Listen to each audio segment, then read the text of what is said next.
The Fan. Just in case you missed it, it's the top 5 sports talkers of the day. Now, it's time for Dan Barrero's Top 5 at 5, driven by Borton Volvo. Safety has never looked so good. Kessie, bottom of the hour. It's tonight's the night for the Trump Town Hall, right? Yes. I think tonight is the night, ladies and gentlemen. Where would you like to start?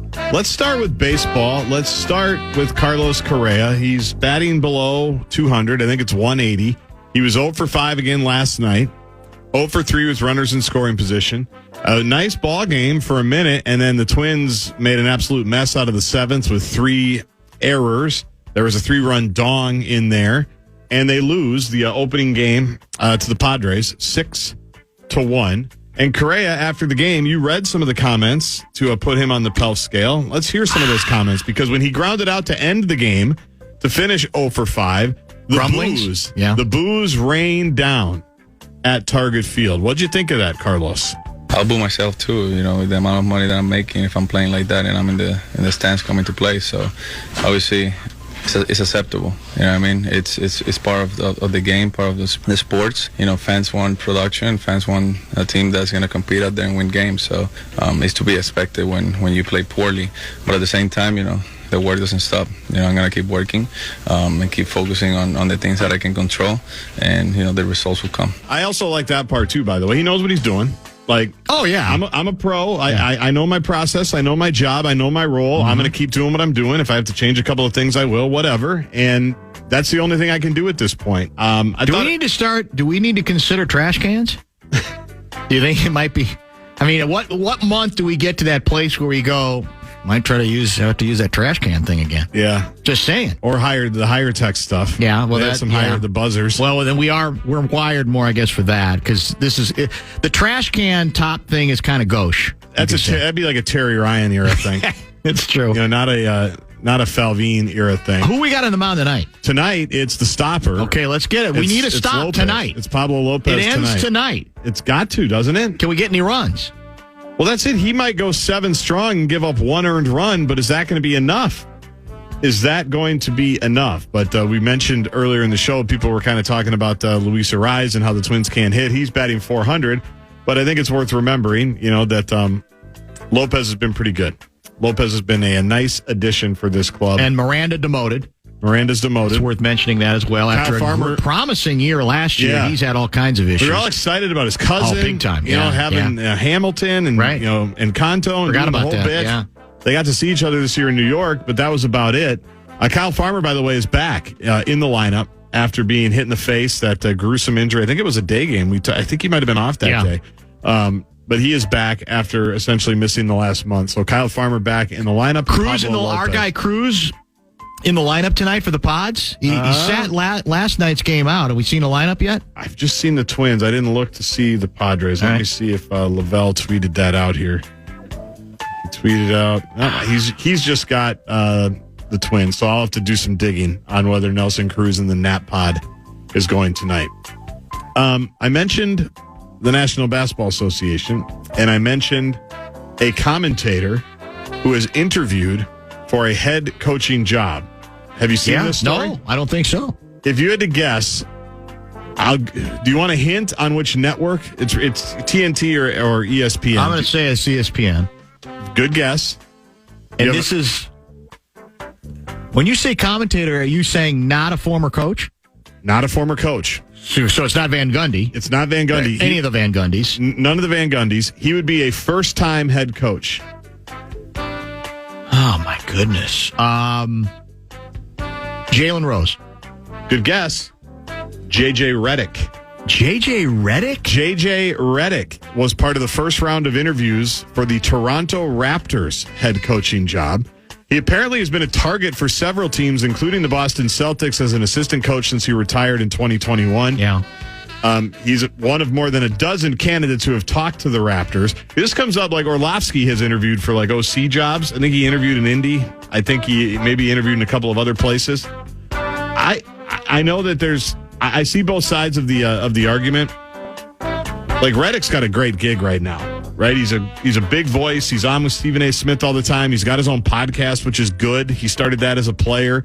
He's become kind of one of those, side voices on the NBA and has popped up into the mainstream here.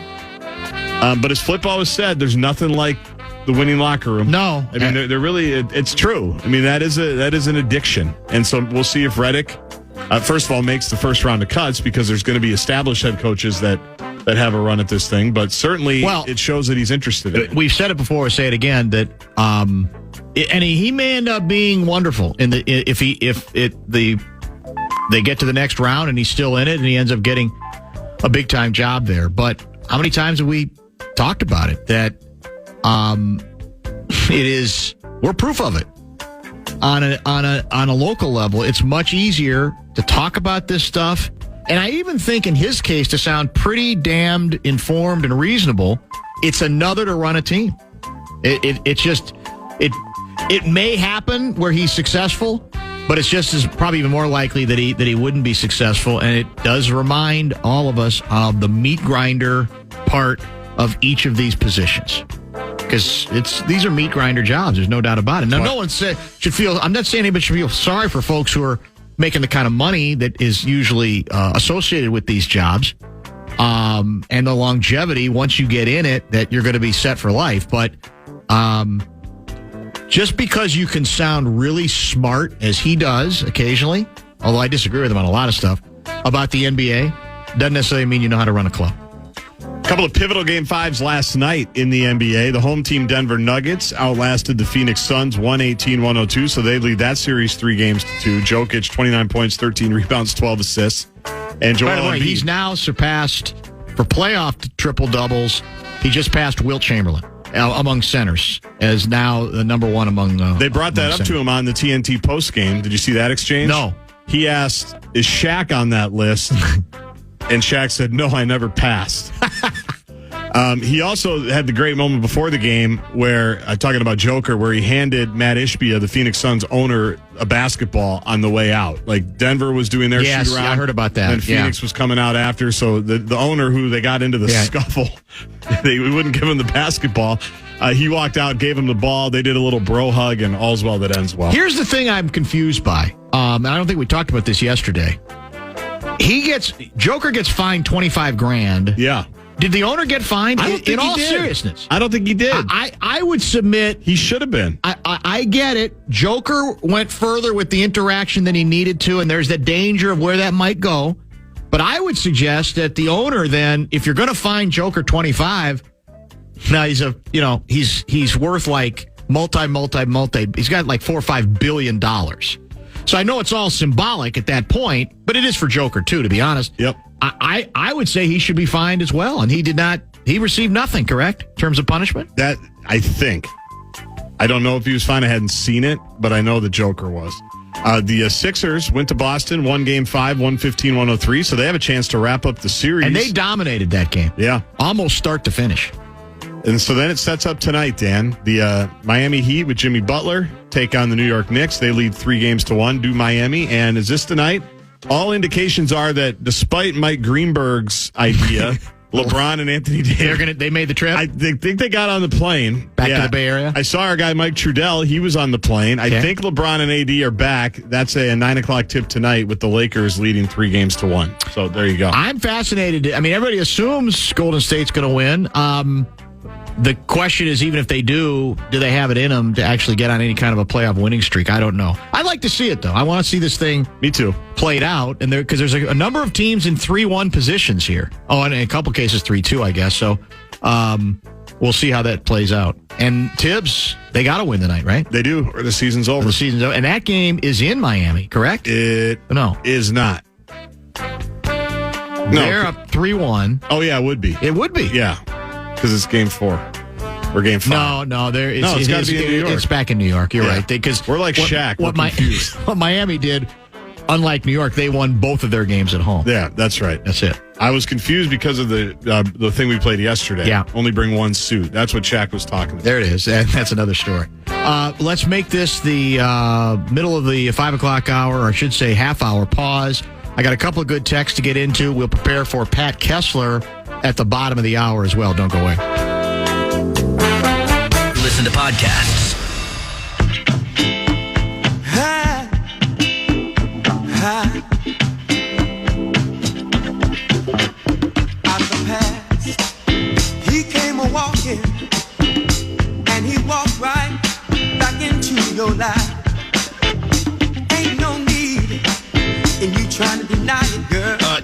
guy or gal listening to our discussion regarding the homophobic comments from the West Virginia men's basketball coach, Bob Huggins.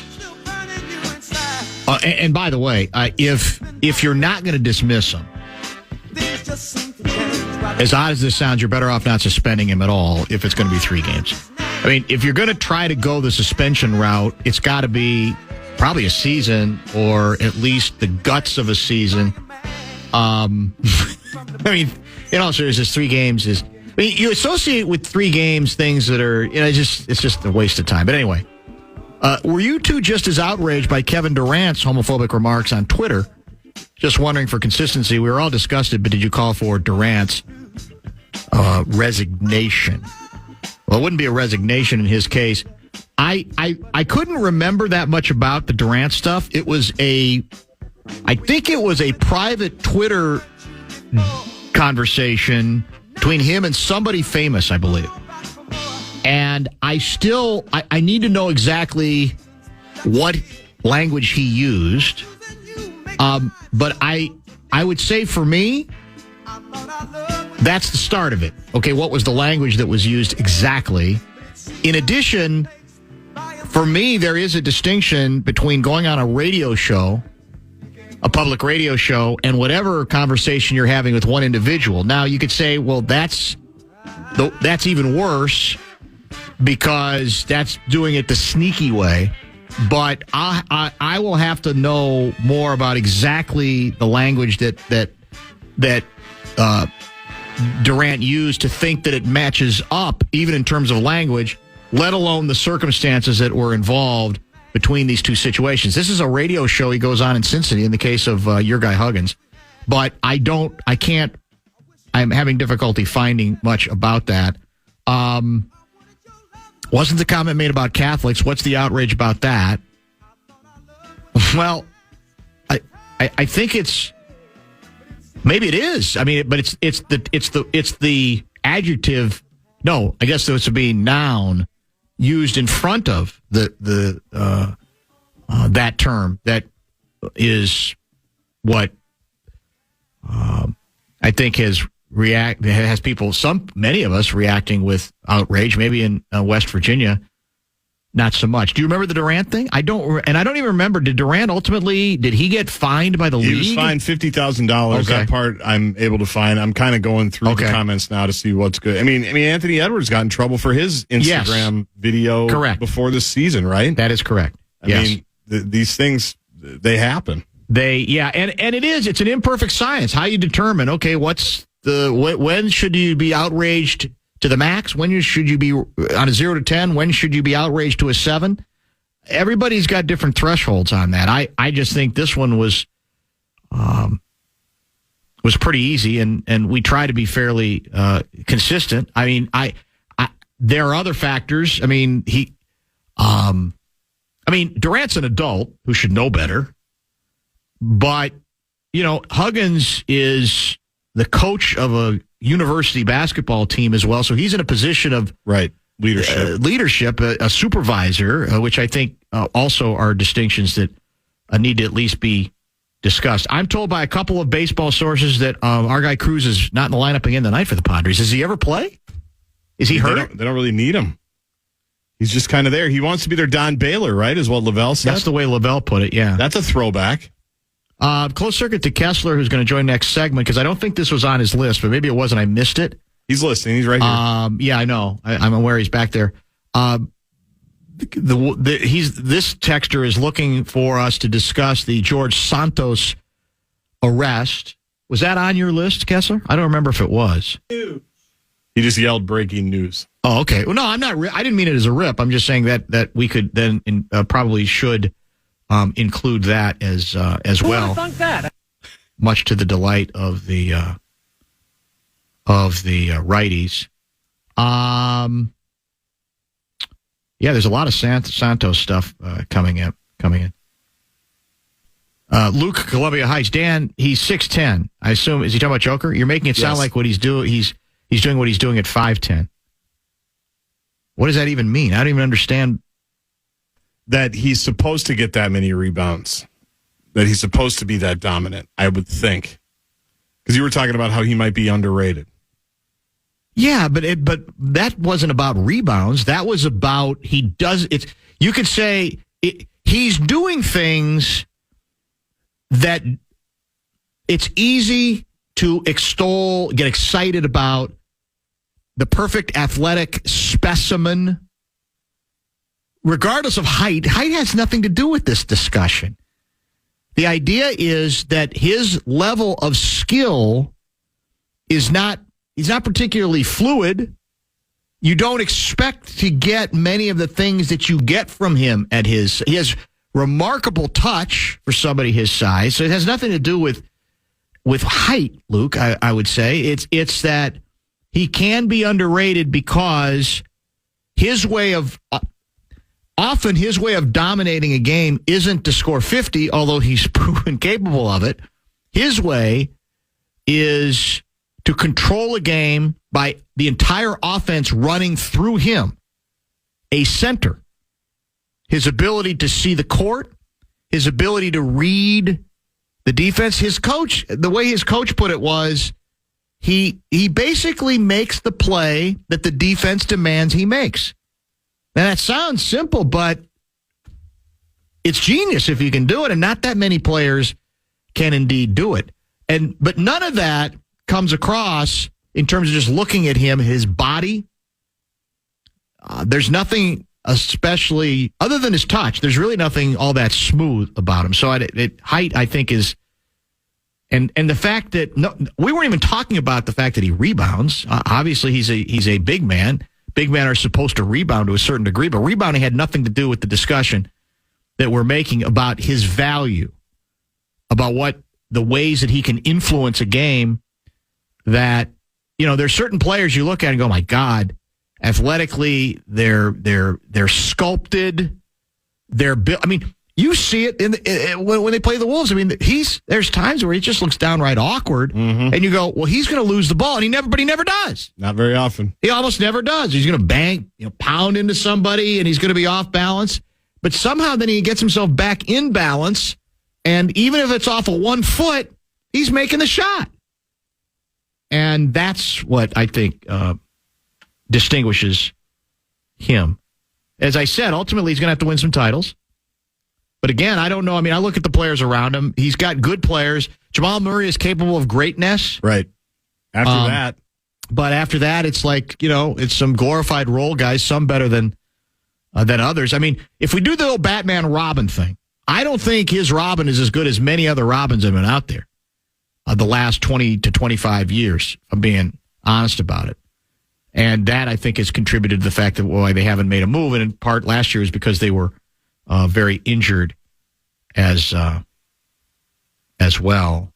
I had one more text to get to before we prepare for. Is Kessler ready, you think? Does he seem ready today?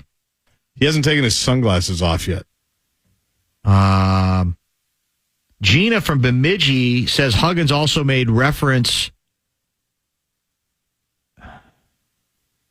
to dildos being thrown on the court being Trans Day. So not only homophobic, but transphobic. Were you aware of that part of it? I wasn't, no. Okay.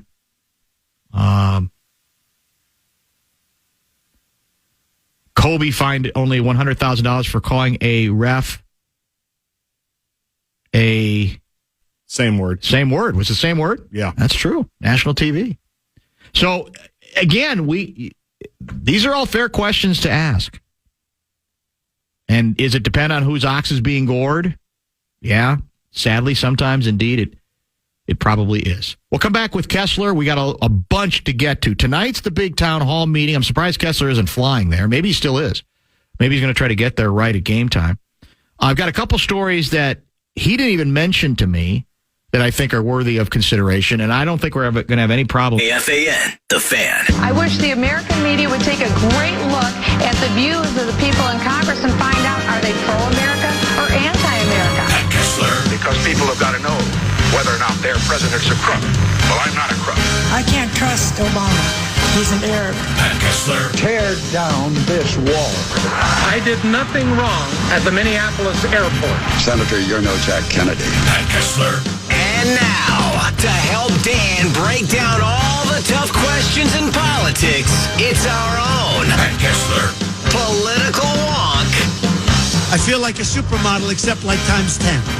It's Channel 4's Pat Kessler. with Dan Barrero on the Fan.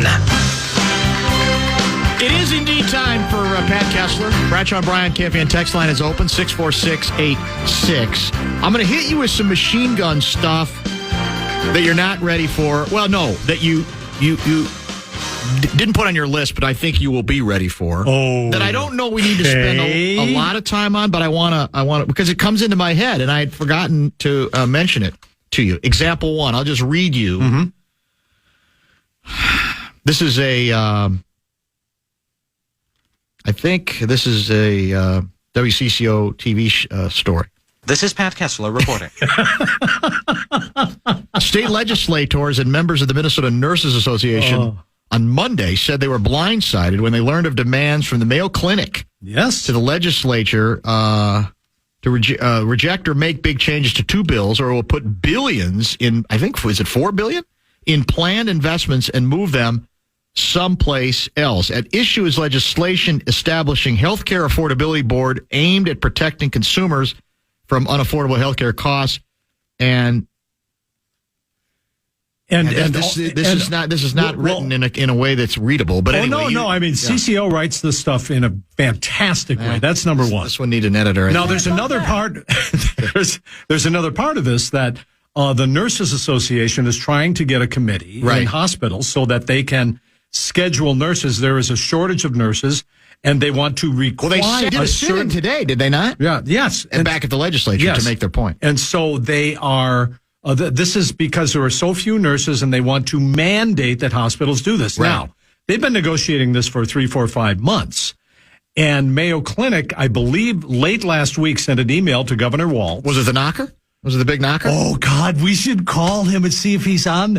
See all the signatories. Oh, my God.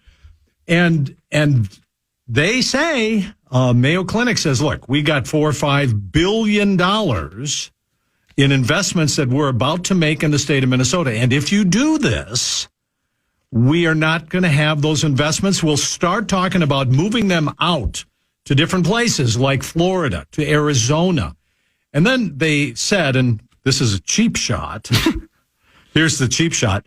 We will spend 4 times as much as you spent on the U.S. Bank Stadium. Think about it. They got, I guess, in other words, they got a lot of money to spend where they want to. They do, and this is one of the fantastic. So who should we mad at? Are we mad at them as the big, greedy medical, behemoth, or do we think they have a point, the nurses have a point? Well, how do we and is the governor or anybody else interested in this? Is anybody trying to broker a deal? You have got to be very interested in this because healthcare drives the economy here in the state of Minnesota and other states too.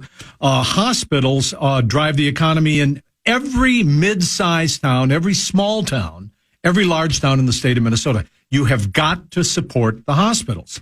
Now, the Hospital Association says that the nurses want to do different things. So without going down the rabbit hole, they have to figure this out. And so we're just about a week or so to the end of the session.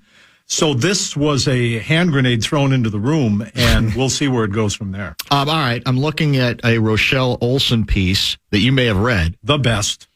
And this is, you had pretty much convinced me to stop fantasizing, Dan, about getting legalized sports gambling, this session at least. So then I see this headline, which is dated today. Oh, no, haven't seen it. 10:37 a.m. Here we go. A plan to legalize sports gambling advanced Wednesday out of a Minnesota Senate committee, with its sponsor expressing optimism about negotiations to win the support of the state's 2 horse tracks. In this case, this deal, at least that this committee has endorsed, does include money for the racetracks. Now, the devil's in the details.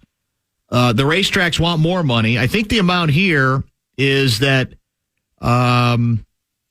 sports gambling would be taxed at 10%, with 30% of that going to an economic development fund for the tracks, capped at $20 million. After that initial infusion, the two tracks would then split $3 million a year. Now, I believe this story indicates that the tracks want more, but I guess what I'm asking, does this open the door to the possibility of something getting done different than what we thought previously, or again, is it going to be impossible for everybody to agree on the amount of money that's going to go to the two tracks? Well, I think the $20 million they're talking about as an infusion into a fund of some kind is new to me. However, the $3 million that would be distributed to the racetracks is what they tried to do to keep this bill on life support. Otherwise, it would be DOA when it arrives at the emergency room of the House and Senate. So the deal is that this is still not a sure thing at all. The horse racing tracks believe that they should have more of a say in where the betting goes on. Right now, the tribal casinos have the licenses that you can make betting on your phone and have all of these things, and they're going to make all of this money on this, sports betting. So I would not, at this point, I would still say that this is an uphill battle to get this passed because you don't have anybody on board, and everybody on board, one signal that when you're trying to revive something that is near death, it happens within the last week of the legislature. It often does, you're right. So this is all going on behind. Yet. I would not bet on it, Dan. I get it. Do you get that? I think I get it. So, yeah, I think we're status quo right now. All right. Where are we on, well, I'm not supposed to use the term potheads anymore, according to the potheads. They prefer cannabis connoisseurs. They think that's less pejorative. Although potheads, the definition of it is just habitual marijuana users. But regardless. What do you call someone who drinks, enjoys a nice 18-year-old Macallan? I got a lot of things I call them, but then most of them disparaging. Oh, okay. So sorry. I mean, that's a little disparaging. It's nothing personal in your case. Sitting right here, eye to eye. Yes. Yeah, like Sky Umalot. So BWRUN, beer run. We're getting to the finish line, and we are going to accommodate the two bills. Where are we at with I think once again, the Minnesota House has indicated that it wants to be out of the legislature a week from tomorrow, which would be ahead of schedule, which would be shocking if that happens. But they haven't figured out the final different. They haven't eased and figured out what they have to do to make these bills the same. Here are the biggest differences. Right now, it's 21 and older in order to smoke pot. You can grow 8 plants. So I don't know if you have a greenhouse where you are, like an outdoor porch, maybe a basement room. So you have to have those fancy lights, those plant lights. I'm sure you do. Yeah, you do to get Unless you want ditchweed, which is what we used to call it back on the farm. Is that true? Ditchweed, just grow it out on ditchweed. You say? Yeah, it's just interesting. Out in the ditches. Okay. All right. And so you can have 8 plants. Now, how much can you have? How much can you possess? In the Senate, you can possess 5 pounds of marijuana at home. Think about that. In the House, it's 1.5. Is that a lot? I don't know. I think that's a lot. If you smoke like one tiny percentage of a fraction of an ounce. How much does it take you to get gorked? To get gorked. Gorked. Is it like a pound? One blunt. Half a pound? One blunt? It's enough to get. Nowadays, you don't want to be too small. Well, they're saying it's a lot more potent these days, isn't it? Back in the innocent days of the 60s. Mm-hmm. And the age of Aquarius and Ashbury, those days are over. Done. Cheech and Chong. Forget about it. It's much more. Yeah. So the biggest differences in the House and Senate here in Minnesota are how many dispensaries are going to be allowed in a city. And in one of the bills, they won't let cities decide or restrict them or anything like that. How many will you be allowed to have on every block, just like a Starbucks on every block? Can you have that or not? And then the other big thing is expungements. That begins almost immediately. How do you handle that? That is people in Minnesota residents who were convicted of misdemeanor marijuana offenses and it's on the record. You've got to figure out a way to expunge the records for the people who did something that's now legal. So there you go. So let's do a quick roundup on the rest of the things of the legislature. What else do we have left to do? Well, here's breaking news today. Oh, okay. Just waiting. Took a second. Thank you. So today, according to news reports coming out of the legislature. This isn't true, is it? Mookie Betts avoids Milwaukee hotel because of possible ghosts? Yes. Oh, is that the Kessler? Which hotel is it? The Pfister. The Pfister. In Milwaukee, I think, isn't it? There's ghosts there? Find it. Yeah, because I know That's this the one. rumor. I know this one. Historically. I want to know which one it is. Have you stayed in that hotel? I have, but I don't remember. Ghosts? Yet. Do you remember any apparitions or anything? And how much did you have to drink? Or how many blunts? How would I know? You know, and after a hard night on the campaign trail, you retire to the hotel bar. Yeah. And you end up, and I got, nationally famous columnists with their face planted on the... Who's the most famous media member you ever shared a blunt with when you were covering politics on a daily basis? Oh, that it's all behind the scenes, like everyone's doing it. Okay. You know that. That's what people think. Well, and it's largely true. So if we can find out, that would be great. Answer the question. You guys had the hotel. That's the right one. The Pfister. Yeah, and the best part, Mookie Betts, I think I saw the quote correctly, was like, I don't know if I necessarily believe it's haunted, but I don't want to find out. I don't want to take any chances. Well, it could be. How does this come up, though? But it could be a This has been a long time thing with the hotel. Okay. Yeah, absolutely. I mean, I knew about that when I was there, yeah. And sometimes we just sit around and wait for it to happen, and it didn't happen while I was or something, there, right? a ghost or whatever. Anyway, I'm sorry. So, no, I'm totally into that. Into that. So here's the deal. Today in the legislature, language was added to the public safety bill, and that's a really important bill on funding police departments around the state, figuring out ways to lessen and lower the crime rate in this state, particularly in the Twin Cities. But today, new language was added for uniform background checks for guns, also red flag laws. Still not sure that will be included in the final bill. But again, these are the last days of the session. Right. And it's being included in these bills to keep it going. Free college tuition for tens of thousands of Minnesota students? What's that all about? How about that? Is that new? Did I miss that? Yeah, that's in the higher education bill. Okay. So the bill just passed a couple of days ago. And it's something that is shocking to me, who, to have free tuition. So if you are a student in a family that makes less than $80,000 a year, you can have free tuition to a public school in Minnesota. It's going to be automatic starting in 2025. How expensive is that going to be? But here's the deal. Okay. First, you have to exhaust all of your other options, and not loans. I see. Okay. But grants. Right. So you fill out your FAFSA form, as many of our listeners are doing right now for their kids.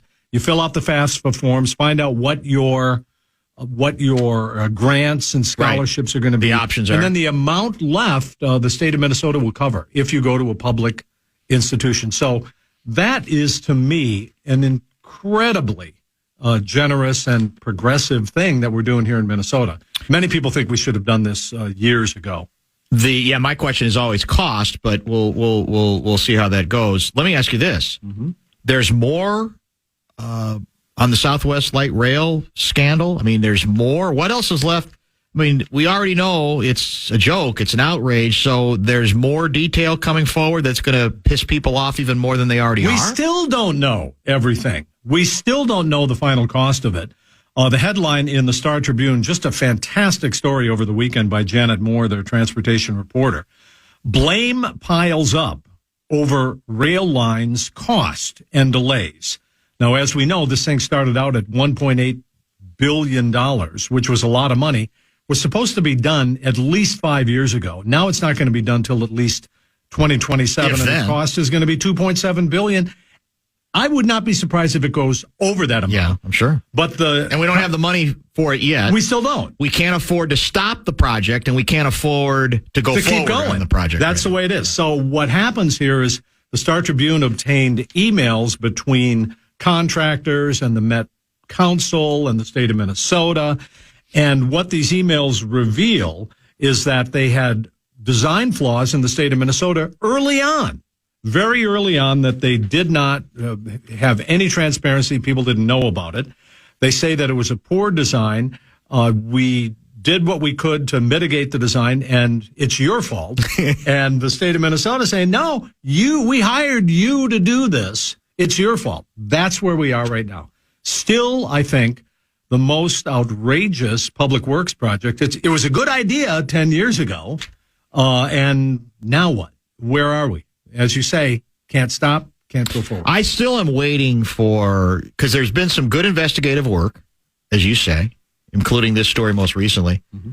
I'd still like somebody to do it like a big picture thing, like from start, putting all of these pieces together. There's if you were still doing,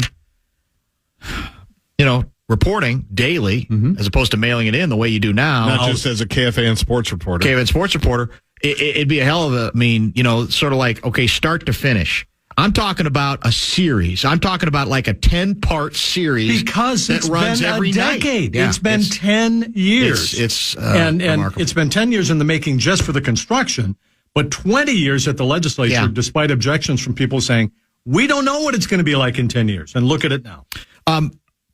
If you're familiar with the late, great Flip Saunders, and I think you are, he used to kid us about clickbait. He just say it's all about the clicks. Mm-hmm.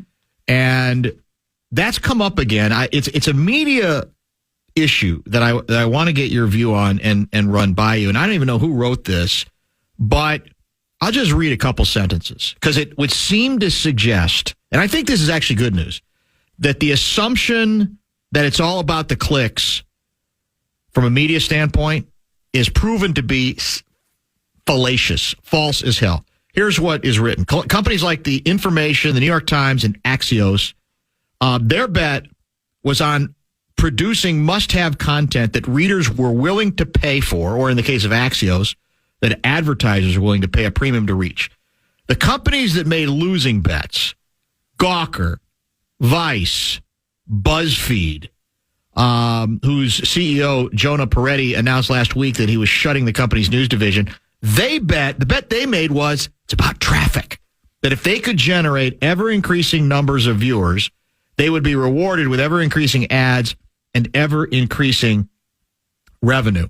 And the moral of this story seems to be the clicks whatever clicks you got turned out to be meaningless. Mm-hmm. And that, in a sense, old-fashioned sort of reporting and journalism is winning again a little bit, betting on we're just going to give you content and we're not going to worry about whether we get your attention with this, this controversial, sensational headline to get the click.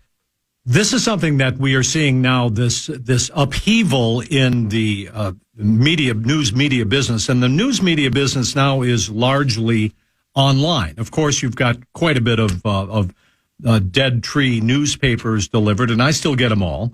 But that was a gamble. That was a bet that people made because they thought the more clicks you got, the more advertisers would be interested. And if you actually signed up for the service, then the advertisers would be able to do demographics. How old are you? Where do you live? What products are you interested in? All of the stuff. The algorithms would figure themselves out.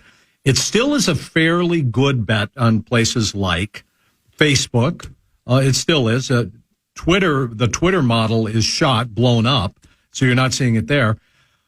But it turns out that those ones that you're talking about are those sites you're talking about are the ones who are losing more than ever before. But think about this. I think industry-wide, you've got about a 10% layoff. You've got a correction, as they say in the stock market, where everybody's laying off. So there's hundreds and hundreds of thousands of people being laid off. But here's what I want to say. So Facebook laid off 10,000 people, 50,000 people just a few months ago. But think about this. They hired 100,000 people a year ago. So it's just still developing everything that's going on. What's going to happen with AI? Will that mean fewer jobs? What's going to happen when horse and buggy goes away and the car manufacturers come in, are we going to have more jobs in this brave new world of social media, or are we going to have fewer? I know everybody's really freaked out about what's happening, but I believe you're going to have more jobs. Well, do you buy the premise of this story that you're seeing that belief a while ago, that banking on the clicks, has turned out to be flat out false? That there's a lot of evidence to indicate that's not a workable model. I 100% buy it. Ben Smith, who is now the founder and editor-in-chief of website Semaphore, which is a fantastic organization, and they do a lot of this kind of thing. Ben Smith was... he was the, I think it was BuzzFeed. He was the editor-in-chief when they did this, and he acknowledges now it was a bad bet. Right. It was the heady days when billionaires were throwing all sorts of startup money here and there, and if you could make it in the first year, you were going to be a billionaire. Yeah, it was a bad bet, and it's not working out today. Yeah, because like the New York Times, their numbers are astronomically to the positive for the last several years, right? Yes, they have more subscribers now. Also, the Washington Post and the Wall Street Journal, they all do online, and it's a pay site. And it's pay. That's the point. And so you're not getting it free. Yeah, it's all there, and the Star Tribune has got to do it. You cheat. You know all the cheating that you knew. You know all those back doors. I know all the back doors. But here's the thing now, if you're talking about this, where we need to focus is on local media, local news. We have to keep it alive. And we have some really interesting groups and news organizations coming up now that in the Twin Cities that people should be supporting. You look at the Pulitzer Prizes yesterday. I think for the first time, an online newspaper won the Alabama. They reported on the Favre, not just Favre, but that whole scandal regarding Mississippi and Alabama websites won. Yes, that's right. So that's the future, and we really have to figure out ways to do it for local news. All right, and that's what's next. Let's pause. We got a lot more ground to cover. We're going to hold you over for one more segment. I do want to get to the town hall tonight. I've got to ask you a couple personal questions as well. We'll get to all that with... Stay at the Treasure Island Amphitheater September 9th, and the Fan has your shot at tickets to the show. Head to KFAN.com, keyword contest. That's your chance to win.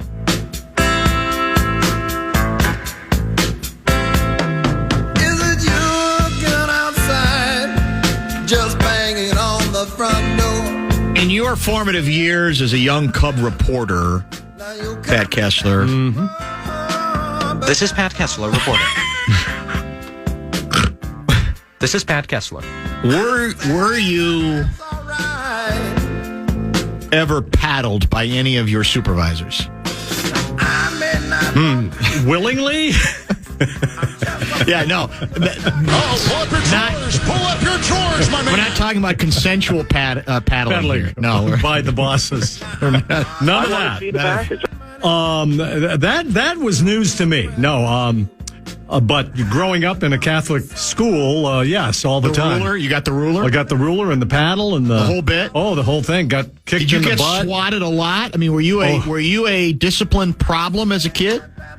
Yes. You were. The grown-up Pat salutes the 7-year-old Pat, and maybe I'll tweet an example of that tonight. Yeah, I was always in trouble. You were always in trouble. That surprises me. Yes.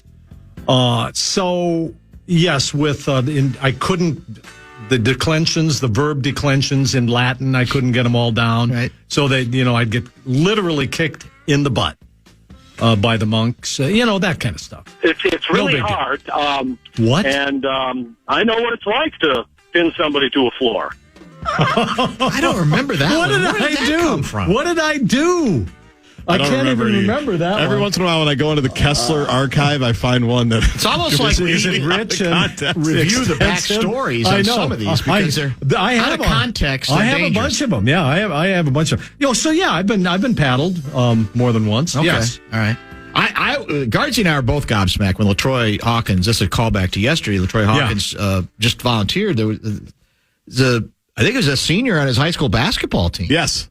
And halftime of a game, the coaches, and it didn't just happen to him on that occasion. He's the guy who got paddled, but apparently others did. 5 licks. That's shocking. 5 licks he got. That's shocking. 5 licks. And then we find out from Louis that Mariucci routinely punched him in the head.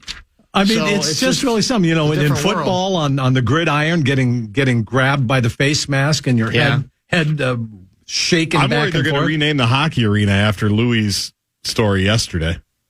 Knowing my university, Well, he says how it- controversy averse they are, I'm worried that the name's coming off. By the way, do you have a school president yet? I missed the whole We have an interim. the Gable departure. That was why I Jeff was gone. Edinger. Kessler was very mad. Were you bitter? Well, I was, Bitter at Gable or bitter Well, at... yes, Yeah. with Joan Gable, yes. Yeah. I was very bitter. Well, leaving us high and dry. Critics like you and me, we ran her out. That's what I said. That's, I'm sure, what you went with.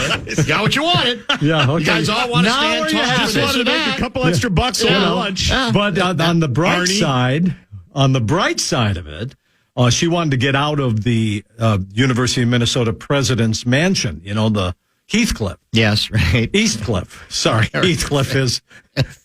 I think that's a cartoon character. Isn't it? Yeah. So now Governor Walz is going to move in there instead of Sunfish Lake. At a very reduced rate. Yeah, or yeah, something right. Compared to $6,000. But so yeah, you know, what do you do? All right, town hall tonight. I don't know if I can wait. What time does it start? Can I? 7:00. And so it's literally, is he the only he's the only guy up there? Yes. Donald Trump. Is that because no one else wanted to, or because no one else was invited? No, because he's good for ratings. No one else was invited.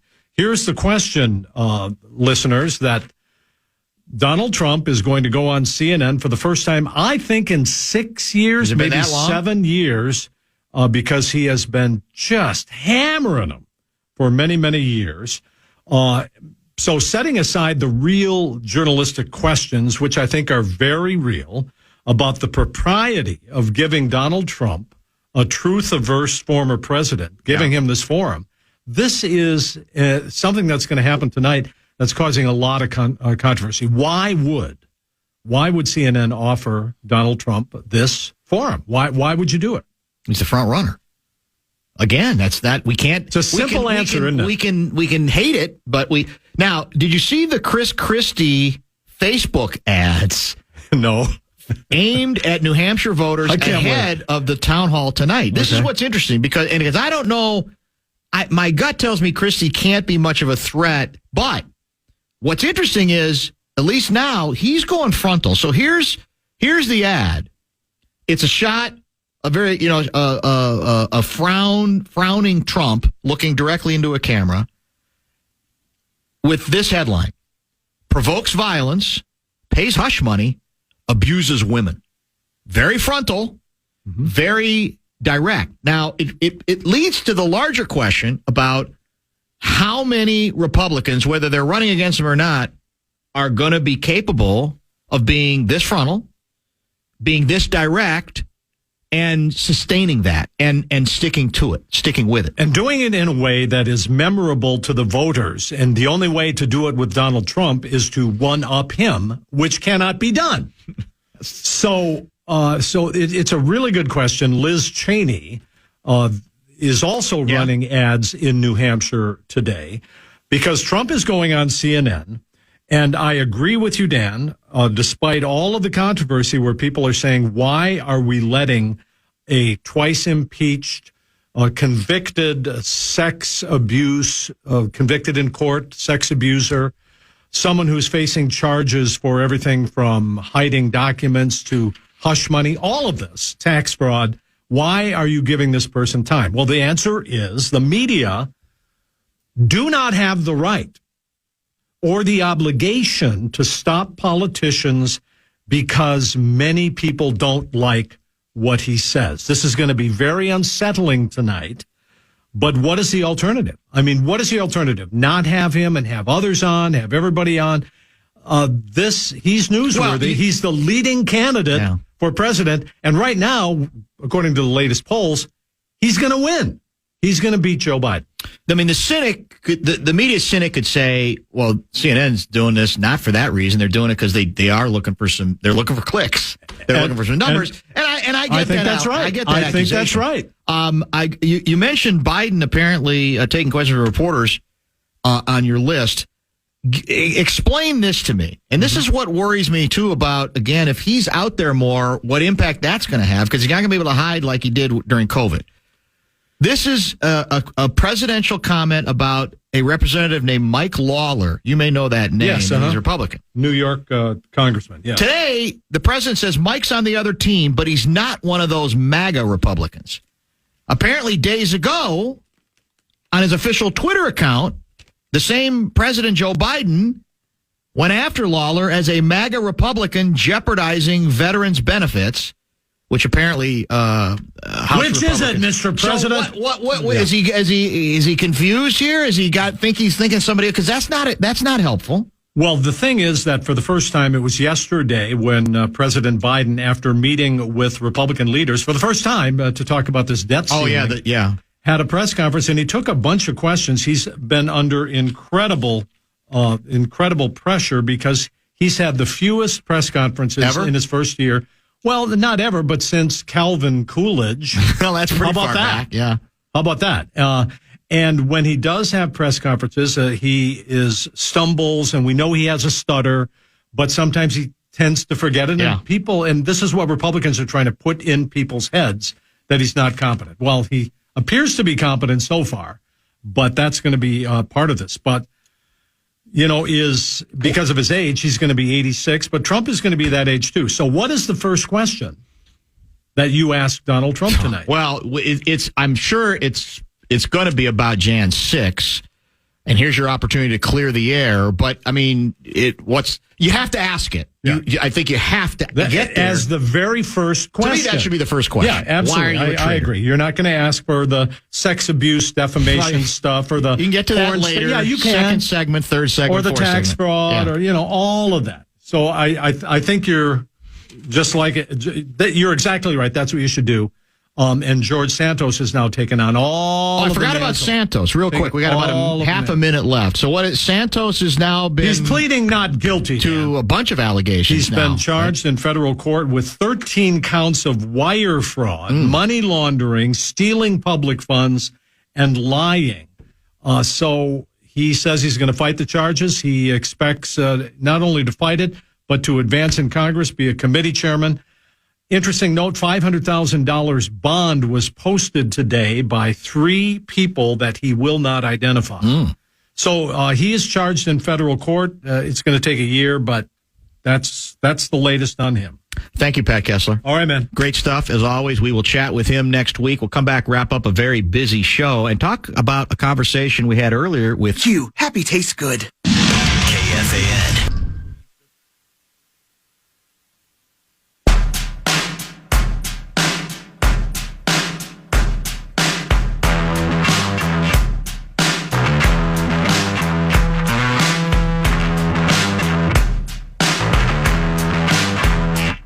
It's the Bumper to Bumper Show Wrap.